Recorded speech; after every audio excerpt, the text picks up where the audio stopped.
அன்பர்கள் அனைவருக்கும் வணக்கம். யோகி ஜெயப்பிரகாஷ் வலைதள ஊடகத்திற்கு தங்கள் அனைவரையும் அன்புடன் வரவேற்கிறேன். தன குருன்னு பேருங்க, இதுக்கு குடும்ப குருன்னு பேருங்க. இந்த குருவின் பெயர்ச்சியின் மூலம் உங்களுக்கு அநேக நன்மைகளை குரு பகவான் வழங்க. வேலை கிடைக்கல, இவ்வளவு நாளா வேலை இல்லாம சிரமப்பட்டுக்கிட்டு இருந்தேன் அப்படின்னு சொல்றவங்களா இந்த காலகட்டத்தில் வேலை வாய்ப்புகளுக்கு முயற்சியுங்கள். சிறப்பான முறையில் வேலை, அதாவது ஒரு தேன் சுவையில இன்னும் கொஞ்சம் சர்க்கரை பனங்கற்கெல்லாம் கலக்கிற மாதிரி இந்த குருவின் பெயர்வு நடக்குதுங்க. அந்த வகையில் புதிதாக தொழில் ஆரம்பிக்க நினைக்கின்றவர்கள் தாராளமாக இந்த காலகட்டத்தை பயன்படுத்தி உங்களுடைய புதிய தொழில்களை நீங்கள் ஆரம்பித்துக் கொள்ளலாம். தன்மை அனைத்தும் விலகிடும். லாபங்களை கைமேல் பார்க்க ஆரம்பித்து விடுவீர்கள். சரிங்களா? அதுல யாரெல்லாம் வழக்குகள், இந்த பிரச்சனைகள், குடும்ப நல பிரச்சனைகள் போயிட்டு இருந்ததோ அதெல்லாம் தீர்ந்து ஒரு வழியா மீண்டும் ஒன்றாக வாழ ஆரம்பித்து நம சிவாய. தென்னாடுடைய சிவனே போற்றி, என் நாட்டவர்க்கும் இறைவா போற்றி. யோகி ஜெயப்பிரகாஷ் வலைதள ஊடக நேயர்கள் அனைவருக்கும் எனது அன்பான வணக்கங்கள். அன்பு நேயர்களே, இந்த பதிவில் நாம் எதை பற்றி பார்க்க இருக்கின்றோம் என்றால், வருகின்ற 2024 மே மாதம் 1ஆம் தேதி அன்று குரு பெயர்ச்சி நிகழவிருக்கின்றதுங்க. அதாவது தற்பொழுது இருக்கின்ற மேச ராசியிலிருந்து குரு பகவான் ரிஷப ராசிக்கு நகர்வு பெற இருக்கின்றார் வருகின்ற மே மாதம் 1ஆம் தேதி அன்று. ஆக இந்த குருவின் பெயர்ச்சி உங்களுடைய வாழ்வில் என்ன மாதிரியான மாற்றங்களை வழங்க இருக்கின்றது, யாருக்கெல்லாம் ஏற்றம், எங்கெல்லாம் ஏற்றங்கள், எங்கெல்லாம் நீங்கள் சிறப்பாக உழைத்து உங்களுடைய வாழ்வை மென்மேலும் வளப்படுத்தலாம், எந்த இடங்கள்லாம் நீங்க சற்று கவனமாக இருக்க வேண்டும், அங்கெல்லாம் கவனமாக இருந்து பெரிதாக பாதிப்புகளை எதிர்கொள்ளாமல் சற்று தவிர்த்து கொள்ளலாம், எங்கெல்லாம் கவனமாக இருக்க வேண்டும் என்பதனை பற்றி தெளிவாக நாம் பார்க்க இருக்கின்றோம். அன்பு நண்பர்களே, இந்த குரு பகவானை பற்றி பார்த்தோம் என்றால் நவ கிரகங்களில் ஒரு முழுமுதற் சுப கிரகம், அனைத்து விதமான சுப நிகழ்வுகளையும் தரவல்ல ஒரு அற்புதமான கிரகம். இந்த குரு பகவான் ஒரு ராசியில கிட்டத்தட்ட ஓராண்டு காலம் அமர இருப்பார். அந்த வகையில இந்த வருடம் மே மாதம் 1ஆம் தேதியிலிருந்து 2025 ஏப்ரல் மாதம் மட்டிலும் உங்களுக்கு ரிஷப ராசிக்குள்ளாக அவர் அமர இருக்கின்றார். இந்த குருவின் பெயர்வு குரு பார்க்க கோடி நன்மை, குருவால் சகல தோஷங்களும் நீங்கும் என்றெல்லாம் சொல்லப்படுகின்றது. இந்த வகையில இந்த குருவின் பெயர்வு உங்களுக்கு எங்கு ஏற்றங்களை தர இருக்கின்றது, எங்கு கவனமாக இருக்க வேண்டும், என்ன பரிகாரங்களை செய்யலாம் அப்படிங்கிற ஒரு 3 பகுதியாக பார்க்க இருக்கின்றோம். இந்த குருவின் பெயர்ச்சி உங்களுடைய ஜென்ம ராசிக்கு என்ன பலன்களை தர இருக்கின்றது, வாருங்கள் பார்க்கலாம். மேச ராசி அன்பர்களே, அஸ்வினி நட்சத்திரம், பரணி நட்சத்திரம், கிருத்திகை நட்சத்திரத்தினுடைய முதல் பாதம். ஆக இந்த நட்சத்திரங்கள்ல பிறந்தவர்கள் இந்த மேச ராசிக்குள்ளதாங்க வருவீங்க. இந்த மேசராசி நண்பர்களை பொறுத்த மட்டிலும் சூரியன் உச்சம் பெறுகின்ற ராசி, செவ்வாயினுடைய ராசி, நம்பிக்கைக்குரியவர்கள், எதிலும் வேகமானவர்கள், நிர்வாகத்துக்கு தகுதியானவர்கள், உண்மையானவர்கள், இதெல்லாம் மேசத்தினுடைய பொதுவான குண அமைப்புகள். அன்பு நண்பர்களே, இந்த மேச ராசி நேயர்களாகிய உங்களுக்கு இந்த குருவின் பெயர்வு எப்படி இருக்க போகின்றது? ஜென்ம ராசியிலிருந்து ஜென்ம குருவாக இருந்து அவர் தற்பொழுது விலகி 2ஆம் வீட்டிற்கு செல்லுகின்றார். சாதகமான இடம்னு சொல்லக்கூடிய 2ஆம் இடத்திற்கு மேசராசி நேயர்களுக்கு குரு பகவான் நகர்வு பெறுகின்றார். ஆக தன குருன்னு பேருங்க, இதுக்கு குடும்ப குருன்னு பேருங்க. இந்த குருவின் பெயர்ச்சியின் மூலம் உங்களுக்கு அநேக நன்மைகளை குரு பகவான் வழங்க இருக்கின்றார் அப்படிங்கிறதுல எந்த விதமான மாற்று கருத்தும் கிடையாது. முதல்ல மேச ராசி நேயர்களுக்கு எங்கெல்லாம் சிறப்பு, எங்கெல்லாம் நன்மை அப்படிங்கிறத பார்த்துருவோம். திருமணம் அமையாத நண்பர்களுக்கு திருமண வாழ்க்கையை ஏற்படுத்தி கொடுக்கின்ற ஒரு குரு பெயர்வு இது. ஆக கல்யாணத்திற்கான காலம் வந்து விட்டது, தாராளமாய் நீங்கள் முயற்சிக்கலாம். முதல் அமைப்பு. இரண்டாவதாக, குடும்பத்தில் சுப நிகழ்வுகள் அடிக்கடி நடைபெறுகின்ற ஒரு அற்புதமான காலகட்டம் இந்த காலகட்டம். மூன்றாவது, இதுநாள் வரையிலும் சரியான வேலை வாய்ப்புகள் கூட இல்லாமல் தவித்து கொண்டிருந்த நண்பர்களுக்கு நல்ல வேலை வாய்ப்புகளை ஏற்படுத்தி கொடுக்கக்கூடிய ஒரு ஆகச்சிறந்த காலகட்டம் இது. ஆக எனக்கு வேலை கிடைக்கல, இவ்வளவு நாளா வேலை இல்லாம சிரமப்பட்டுக்கிட்டு இருந்தேன் அப்படின்னு சொல்றவங்களா இந்த காலகட்டத்தில் வேலை வாய்ப்புகளுக்கு முயற்சியுங்கள். சிறப்பான முறையில் வேலை கிடைக்கும். உங்க தசாபுக்தி படியே நல்ல தசாபுக்தி போதுன்னா ரொம்ப சிறப்பான வேலை கிடைக்கும். ஆக மொத்தத்தில் இந்த குரு பெயர்ச்சியில வேலை கிடைச்சிரும், கவலைப்படாதீங்க. ஏற்கனவே உத்தியோகத்தில் இருக்கிறவங்க, அல்லது ரொம்ப நாளா நான் இந்த நிறுவனத்துல தான் வேலை பார்த்துக்கிட்டு இருக்கேன், அடுத்த கட்டத்துக்கு என்னோட ப்ரொமோஷன், அடுத்த கட்டத்துக்கு என்னோட சம்பள உயர்வு அப்படின்னு போக மாட்டேங்கிறது அப்படின்னு யாரெல்லாம் சிரமப்பட்டுக்கிட்டு இருக்கீங்களோ அவர்களுக்கெல்லாம் இந்த காலகட்டம் உங்களுடைய உத்தியோகத்தில் உயர்வையோ, எப்படிங்க, உத்தியோகத்தில் உயர்வையோ அல்லது சம்பள உயர்வையோ ஏற்படுத்தி கொடுக்கும். ஆக உங்களுடைய உத்தியோகம் சார்ந்து இந்த குரு பெயர்வு மிக சிறப்பான பெயர்வு. அதனை அடுத்ததாக தொழில்.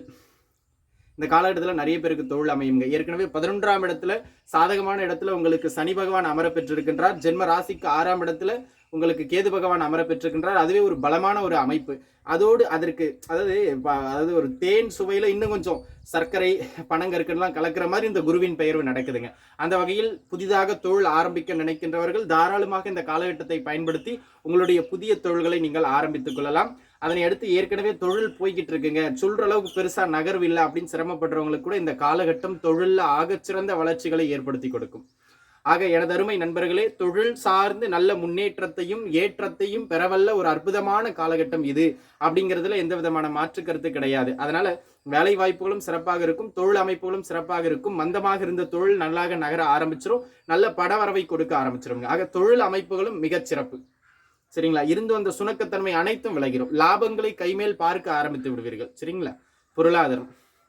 பொருளாதாரம்னு வருகின்ற பொழுது இந்த காலகட்டம் ஒரு அற்புதமான காலகட்டம் நண்பர்களே. கையில பணப்புழக்கம் இருந்துகிட்டே இருக்கும், சேமிப்புகளையும் ஒரு பக்கம் சேர்த்துருவீங்க. இந்த வருடம் நிச்சயமாக உங்களுக்கு பொருளாதார ரீதியாக சேமிப்புகளை ஏற்படுத்தி கொடுக்கின்ற அற்புதமான காலகட்டமாக அமைகின்றது.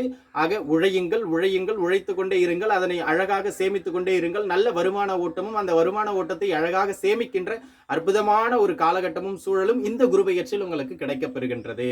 அப்படிங்கிறதா ஒரு அமைப்பு.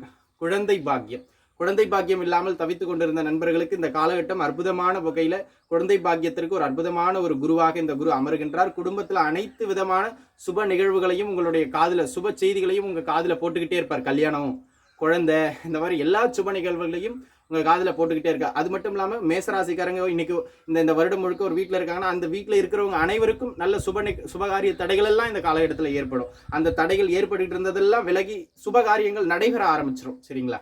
அத இந்த மேசராசிக்காரர்களுக்கு நான் உறுதி செய்து கொள்கின்றேன். ஆக திருமணம், தொழில், வேலை, குழந்தை பாக்கியம் அனைத்திலும் சிறப்பு. குழந்தைகளினுடைய படிப்பு ஆகச்சிறந்த ஒரு அமைப்பு நண்பர்களே.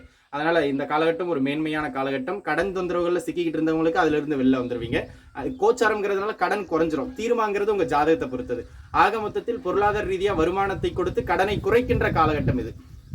நோய் அமைப்புகள் நீண்ட நாளா, ஏன்னா கடந்த ஒரு 1.5 வருடமா ஜென்மத்திலேயே ராகு இருந்தார். அவர் போனதுக்கு பிறகு ஜென்ம ராசியில குரு இருந்தார். கடுமையான மன அழுத்தங்களையும் கடுமையான உடல்நல தொந்தரவுகளையும் கொடுத்து கொண்டிருந்திருப்பார். கடந்த ஒரு 1.5 ஆண்டு காலகட்டமாக நோய்வாய்ப்பட்டு மருந்துக்கே வாங்குற சம்பளத்துல பாதி போயிட்டு இருந்தவங்க எல்லாம் கூட இந்த காலகட்டத்தில் ஆரோக்கியம் மேம்பட்டு ஆரோக்கிய ரீதியாக ஒரு நல்ல ஒரு மேம்பட்ட நிலையை அடைவீர்கள். ஆக உடல் ஆரோக்கியம் மேம்பட்டுவிடும், கடன் அமைப்புகள் குறைந்துவிடும். உத்தியோகத்தில் இருந்து வந்த மிக கடுமையான மனக்கசப்புகள், ஒரு மன அழுத்தம், உயர் அதிகாரியோடு இருந்த அந்த பிரச்சனைகள் எல்லாம் விலகிறோம். கணவன் மனைவி பிரச்சனை, கடந்த காலங்களில் கோர்ட்டு கேஸ், ஜென்மத்தில் ராகு 7 கேதெல்லாம் இருந்தா அப்படிங்க. கடந்த 2023 வரையிலும், அக்டோபர் வரையிலும் அந்த காலகட்டத்தில் யாரெல்லாம் வழக்குகள், அந்த பிரச்சனைகள், குடும்ப நல பிரச்சனைகள் போயிட்டு இருந்ததோ அதெல்லாம் தீர்ந்து ஒரு வழியா மீண்டும் ஒன்றாக வாழ ஆரம்பித்து விடுவீர்கள். அல்லது பிரிந்து அடுத்தடுத்த வாழ்க்கையை நோக்கி, அதாவது உங்களுடைய திருமண வாழ்வில் இருந்த அந்த பிரச்சனைகள் விலகி ஒரு தீர்வு கிடைச்சு நகர்ந்துருவீங்க. அந்த வகையில் இந்த காலகட்டம் ஒரு மேன்மை மிகுந்த காலகட்டமாக அமையப்பெறுகின்றது. அனைத்து அமைப்புகளுக்கும், உயர்கல்வியில் இருக்கின்ற நண்பர்களுக்கும் கூட உயர்கல்வி கிடைக்கக்கூடிய ஒரு காலகட்டம். ஆக பொருளாதாரத்தில் ஆரம்பித்து குடும்ப வாழ்க்கை வரை, கடன் தொந்தரவுகள் ஆரம்பித்து புத்திரபாக்கியம், ஆரோக்கியம் வரை அனைத்திலும் நல்ல மேன்மையை வழங்குகின்ற ஒரு ஆகச்சிறந்த குருவின் பெயர்வு இந்த குரு பெயர்வு அப்படின்னு நான் சொல்லுவேன். மேசராசிக்காரங்களுக்கு நான் சொல்றது ஒண்ணுதான், கோச்சாரம் இதோடைய பலம் 20%. இப்ப நான் சொல்லிட்டேன், ஓஹோன்னு அதுல அப்படி இருக்கு, இதுல இப்படி இருக்குன்னு. உங்க சுய ஜாதகம் தான் மிக முக்கியமானது. இது ஒரு 20%, உங்க சுய ஜாதகம் தான் 80%. அந்த ஜாதக அமைப்பும் தசாபுக்தி நன்றாக இருந்தால் உங்கள் வெற்றியை எவராலும் தடுக்க இயலாது. ஜாதக தசாபுக்தி கொஞ்சம் முன்ன பின்ன இருக்கு. இப்ப நான் சொன்ன பலன்கள் அனைத்தும் அப்படியே மட்டுப்பட்டு தான் நடக்கும், குறைஞ்சுதான் நடக்கும். ஏன்னா உங்க சுய ஜாதகமே இறுதியானது. கோச்சாரத்தின் அடிப்படையில் உங்களுக்கு ஒரு நல்ல காலம் வந்துருச்சு. உங்க சுய ஜாதகப்படியும் நல்ல பலன்கள் நடக்குது, நல்ல தசாபுக்திகள் நடக்குது அப்படின்னா ஜோதிடம் ஒரு முறை அதனை ஆராய்ந்து கொண்டு தாராளமா இறங்கி வேலை செய்யுங்க. இந்த காலகட்டம், இந்த ஓராண்டு காலகட்டம் குருவின் தயவால் நல்ல மேல்நிலையை அடைவீர்கள். நல்ல மேம்பட்ட நிலையை அடைகின்ற அற்புதமான காலகட்டம் இந்த காலகட்டம். முயற்சி செய்யுங்கள் நண்பர்களே. எங்கேயாச்சும் கவனமா இருக்கணுமா அப்படின்னு கேட்டால் பெரும்பான்மையா எங்கேயும் பெரிய அளவில் கவனமா இருக்கணுங்கிற அவசியம் கிடையாது. இந்த ஆண்டு முழுக்கவும் உங்க ஜென்ம ராசிக்கு 12ஆம் இடத்துல ராகு இருக்கிறதுனால நல்ல வருமானம் வருகின்ற பொழுது சேமிக்கணும். கொஞ்சம் வீண் செலவுகள், நட்பு வட்டாரங்களோடு சேர்ந்து அந்த பார்ட்டி வைக்கிறது, இதை கொண்டாடுறது, இப்படின்னு கொஞ்சம் வீண் செலவுகளுக்குள்ள போயிட்டீங்க அப்படின்னு சொன்னா சேமிப்பின் அளவு குறைஞ்சு போயிடும். அந்த வீண் செலவுகளை மட்டும் கொஞ்சம் கட்டுப்படுத்தி வச்சுக்கிட்டீங்க அப்படின்னு சொன்னா இந்த ஆண்டு மீண்டும் மீண்டும் சொல்ற நல்ல மேன்மையை ஏற்படுத்தி கொடுக்கும். உங்களுக்கு பரிகாரம்னு எதுவும் தேவையில்லைங்க. நேரம் நன்றாகவே இருக்கின்றது. என்ன சொல்லுங்க, சோம்பல் தனம் இல்லாமல், சந்தேகப்படாமல் உங்க ஜாதக தசாபுக்தியும் ஆய்ந்து கொண்டு நன்றாக இருந்தால் இறங்கி உழைத்து வேலை செய்து முறையாக சேமிக்கணும். அதுதான் உங்களுக்கான பரிகாரம். உழைப்பு தான் உங்களுக்கான பரிகாரம். ராப்பகல் பார்க்காமல், சிரமம் பார்க்காமல் மெனகட்டு உழைங்க. நல்ல உயரத்தை அடைந்தே தீர்வீர்கள். இதற்கு நான் உத்தரவாதம். ஆக அன்பு நண்பர்களே, மேசராசிக்காரர்களுக்கு என்னுடைய அன்பான வாழ்த்துக்களை தெரிவித்துக் கொள்கின்றேன். இந்த குரு பெயரோ ஒரு ஆகச்சிறந்த அமைப்புகள் உங்களுக்கு இருக்கின்றது. மீண்டும் மீண்டும் நீங்கள் வாழ்வில் முன்னேற எல்லாம் வல்ல இறை பேராற்றல் உங்களுக்கு அருள் புரியட்டும். நன்றாகவே இருப்பீர்கள். நன்றி, வணக்கம்.